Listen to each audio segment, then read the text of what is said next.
आजको यो भिडियोमा मसँग भएको जति पनि एकाउन्टहरू छ त्यो एकाउन्टको बारेमा सबै जानकारी दिन्छु र अर्को भनेको हाम्रो पेआउटको बारेमा छ। त्यो पेआउटको बारेमा पनि जानकारी गराउँछु।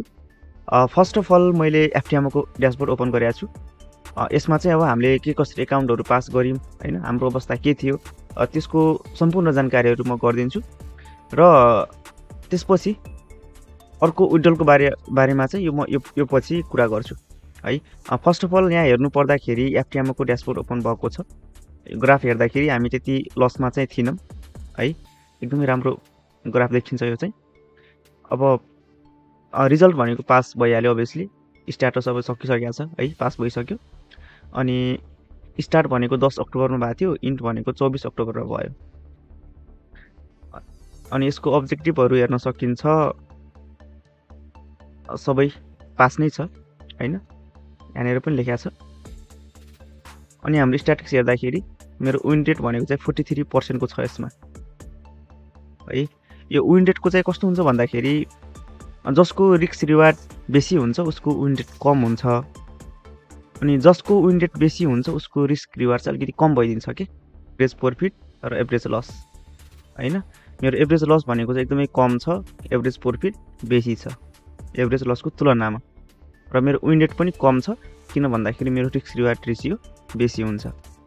अनि यो प्रत्येक दिनको ट्रेडहरू यहाँ हेर्न सकिन्छ है, यो लेभलको ट्रेडहरू भएको छ। त्यसपछि एउटा क्यालेन्डर जस्तो बनाएको छ यसमा चाहिँ। यसमा हेर्दाखेरि 10 अक्टोबरमा चाहिँ मेरो यति लस भयो, त्यसपछि ट्रेड बन्द गरियो है। अनि 13 मा चाहिँ नर्मल, यो चाहिँ मेरो सायद ट्रेलिङ एसएल भएको होला। अनि यसमा हेर्न सकिन्छ 14 मा 15 मा यस्तो छ, अनि 16 मा चाहिँ अलिकति बेसी प्रॉफिट भएको छ, र फेरि 17 मा र सानो लस भएको छ, र 20 तारिकको दिन एकदमै राम्रो प्रॉफिट भएको छ। ट्रेड चाहिँ जम्मा 2 वटा मात्रै थियो। त्यसपछि 22 मा लस, 23 मा लस र 24 मा फाइनल्ली प्रॉफिटमा आएर चाहिँ एकाउन्ट पास भएको हो है। यो तरिकाको हाम्रो एकाउन्टहरू छ। अब भेरिफिकेसन बाँकी छ, अनि फेज 2 अझै बाँकी छ। फेज 2 भयो भनेपछि चाहिँ हामीलाई रियल एकाउन्ट आउने हो है। अब अर्को एकाउन्टको बारेमा हेरौँ, जुन हामीले अब विथड्रल ल्याउनेवाला छौँ है। एकैछिन रोक्नुहोस्। ओके,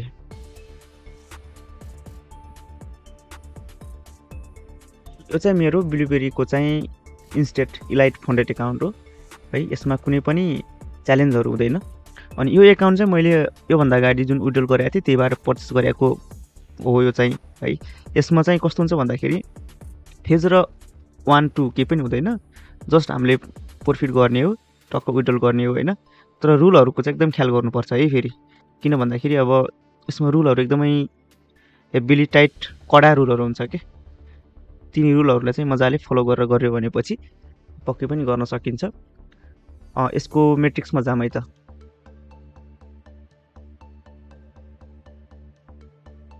ब्लुबेरीको चाहिँ मेट्रिक्स ओपन भएको छ। यसमा हाम्रो ब्यालेन्स भनेको चाहिँ 10,646, मतलब हाम्रो प्रॉफिट भनेको यो हो है। इक्विटी पनि अभियसली यो भइहाल्यो, किन भन्दाखेरि हाम्रो कुनै पनि ट्रेडहरू ओपन छैन अहिले। विन रेट भनेको चाहिँ मेरो 83% छ है, किन भन्दाखेरि यसमा चाहिँ मेरो अब विन रेट अघिकोमा चाहिँ एकदम के भन्छ कम थियो हैन, एफटिएमओमा यसमा चाहिँ बेसी छ। किन भन्दाखेरि यसमा मेरो रिस्क रिवार्ड रेशियो चाहिँ अलिकति कम थियो क्या, 1:2 है, त्यो टाइपको भएको हुनाले मेरो बेसी ट्रेडहरू चाहिँ प्रॉफिटमा गएर यस्तो विन रेट आएको। यसमा चाहिँ मैले एकदमै ख्याल गर्नुपर्ने कुरा के थियो भनेपछि ट्रेड ल्याउँदाखेरिको लट साइज एकदमै ख्याल गर्नुपर्ने थियो। अर्को भनेको चाहिँ ट्रेलिङ ड्रडाउन थियो है, किन भन्दाखेरि जब मेरो एकाउन्ट प्रॉफिटमा जान्छ हैन, त्यसको हाई नै के भन्छ ट्रेल हुँदै हुँदै जान्छ के। लाइक मेरो अब एकाउन्ट भनौँ न, एउटा मैले कुनै पोजिसन ओपन गरेँ हैन, पोजिसन गरिसकेपछि अब त्यो 646 बाट बढेर 700 गयो अरे मानौँ हैन, भनेको त्यो 700 नै मेरो एउटा ब्यालेन्सको रूपमा भइदिन्छ के, यानी ट्रेलिङ हुन्छ हैन। अनि 6700 को कति पर्सेन्ट चाहिँ मैले लस ल्याउने मेरो क्षमता छ, ल्याउन मिल्छ, ठ्याक्क त्यसमा काउन्ट हुने हो। त्यो भएको कारणले गर्दाखेरि अलिकति यो ट्रेलिङ ड्रडाउन चाहिँ अलिकति डेन्जर हुन्छ हैन, राम्रोसँग गर्नुपर्ने हुन्छ, धेरै रिस्क चाहिँ लिउन हुँदैन भन्ने मेन कुरा हो। अब हामीले यसमा विड्रल गर्न मिल्ने भनेको चाहिँ 646 भनेपछि क्यालकुलेटर पनि युज गरौँ है हाम्रो कति पैसा आउँछ भनेर। ओके हामीसँग कति छ 646.35 यसको हामीले आउने भनेको प्रॉफिट शेयर चाहिँ यसमा 80% छ है त 80% पर्सेन्ट कहाँ छ ओके अनि ल हाम्रो प्रॉफिट चाहिँ यति छ है $517.08 चाहिँ मेरो आउँछ। अनि यसको ट्रेडहरु पनि हेरौँ। ओके यो चाहिँ हाम्रो डेली को रूपमा देखाएको हो। अनि त्यसपछि ट्रेडहरु हेरौँ है यस्तो लेभलको ट्रेडहरु पको थियो लाइक सबै हेरौँ न हैन स्टार्टिङबाटै। मेरो फर्स्ट ट्रेड चाहिँ 367 को भएको थियो एकाउन्टको झन्डै 3.68% भएको थियो। त्यसपछि नर्मल ट्रेडहरु भएको थियो है लस दुईटा मात्रै भएको छ। अलिकति ठुलो लस भनेको यो मात्रै छ है यसरी भएको थियो। अब यसलाई चाहिँ मैले अहिले विड्रल गर्न मिल्दैन। अब किन भन्दाखेरि 14 दिन कुर्नु पर्छ। अब मेरो बाँकी भनेको कति छ त 2 दिन 14 घण्टा मात्रै छ। यसको मतलब भोलि नभएर पर्सि चाहिँ हामीले विड्रल गर्न मिल्छ है। अनि पर्सि चाहिँ अब विड्रल गर्दाखेरि एउटा भिडियो बनाइदिनु पर्ला। किन भन्दाखेरि अब त्यो प्रोसेसहरु मलाई पनि त्यस्तो थाहा छैन। अब ट्राई गरेर गर्ने हो। किन भन्दाखेरि ब्लुबेरीमा चाहिँ मेरो फर्स्ट एक्सपिरियन्स हो के। यो भन्दा अगाडि मैले यसमा ट्रेड गरेको छैन। तरिकाहरु के छ कस्तो छ म त्यो चाहिँ अबको नेक्स्ट भिडियोमा विड्रल गर्दाखेरि सबै कुराहरुको बारेमा जानकारी गराइदिन्छु है। ब्लुबेरीको बारेमा चाहिँ यो हो। यति अमाउन्ट चाहिँ हाम्रो प्रॉफिट भएको छ। विन रेट यो भइहाल्यो है यो टाइपको छ। त्यसपछि म चाहिँ MT5 को पनि ड्याशबोर्ड शो गरिदिन्छु है मसँग भएको एकाउन्टहरुको बारेमा। ओके यो भनेको चाहिँ हाम्रो फन्डेड नेक्स्टको एकाउन्ट हो है। फेज 1 मा छ फन्डेड नेक्स्टको। त्यसपछि यो 5% को चाहिँ मसँग दुईटा एकाउन्ट छ। यो मेरो रियल एकाउन्ट हो जसबाट मैले विड्रल पनि गरिसकेको छु। अर्को भनेको यो 20,000 को एकाउन्ट हो हैन।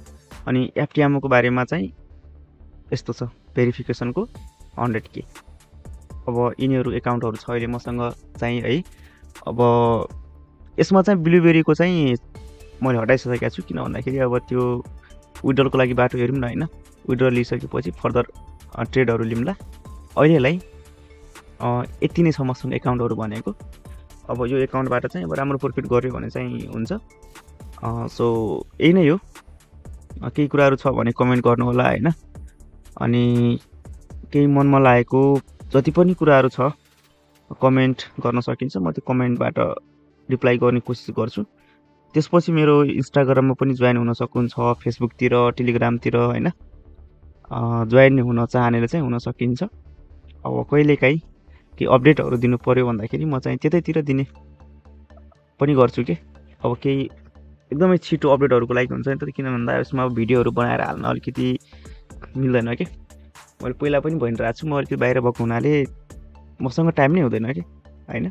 टाइम एकदमै कम हुन्छ तैपनि अब टाइम निकालेर एक दुईटा भिडियोहरु बनाएर अलिकति कसैलाई मोटिभेट गर्ने केही कुराहरु सिकाउने हैन त्यो टाइपको कुराहरु भइरहेको हुन्छ। मसँग टाइम कम भएको कारणले गर्दाखेरि चाहिँ अलिकति भिडियोहरु कम आएको हो।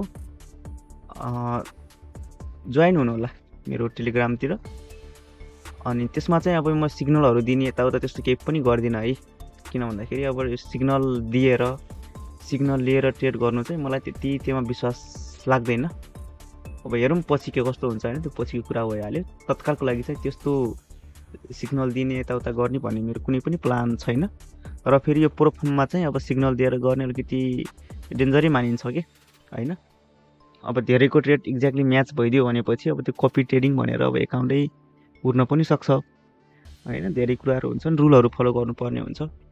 सो यही नै हो आजको बारेमा एउटा नर्मल भिडियो बनाइदिएको। केही कुराहरु छ भने कमेन्ट गर्नु होला। मैले त्यो भनिसकेको छु। अनि यही नै हो ट्रेड गर्नुस् मजाले हैन। मेन भनेको प्रॉफिट गर्नुस् मनी म्यानेजमेन्ट युज गर्नुहोस्, रिस्क म्यानेजमेन्ट युज गर्नुहोस् र मेन भनेको चाहिँ डिसिप्लिनमा रहनुहोस् है। आफूले बनाएको रुलहरूले चाहिँ प्रोपर फलो गर्नुहोस्। अब हामी मान्छे हो होइन, अब कहिलेकाहीँ अब इमोसन आउँछ, इमोसनमा अलिकति इमोसन आए पनि इमोसनलाई बेसी हाबी हुन दिन भएन के। अब मेरै कुरा गर्दाखेरि पनि म पनि कहिलेकाहीँ अलिकति अब आवेशमा आइदिन्छु होइन, अनि त्यसले गर्दाखेरि अब आफैलाई घाटा हुन्छ कि। मेन भनेको चाहिँ रुलहरू बनाउनुहोस् होइन। त्यसपछि दिनको 1-2वटा ट्रेड म्याक्सिमम लिने ट्राई गर्नुहोस् होइन। सकेसम्म एउटा ट्रेड 2टा ट्रेड होइन, 3टा ट्रेडसम्म त पुग्दै नपुग्ने टाइपको गर्नुहोस्। र मेन भनेको रिस्क रिवार्ड रेसियो चाहिँ 1:2.53 राख्नुहोस् भन्छु कि म चाहिँ। अब यिनीहरूको बारेमा चाहिँ पछि म विस्तृतमा नयाँ भिडियोहरू बनाउँछु। कस्तो स्ट्र्याटेजी हुँदाखेरि राम्रो हुन्छ, कस्तोको लागि कुन स्ट्र्याटेजी बेस्ट हो, तिनी सम्पूर्ण कुराहरूको बारेमा चाहिँ म पछि सेयर गर्छु। सो आजलाई चाहिँ यति नै है, एउटा normal account update plus next विड्रलको बारेमा चाहिँ जानकारी गराइदिउँ भनेर चाहिँ बनाएको भिडियो हो। भिडियो राम्रो लाग्छ भने कमेन्ट गर्नुहोला, लाइक गर्नुहोला। यति नै आजलाई है त। हस्, thank you, thanks for watching.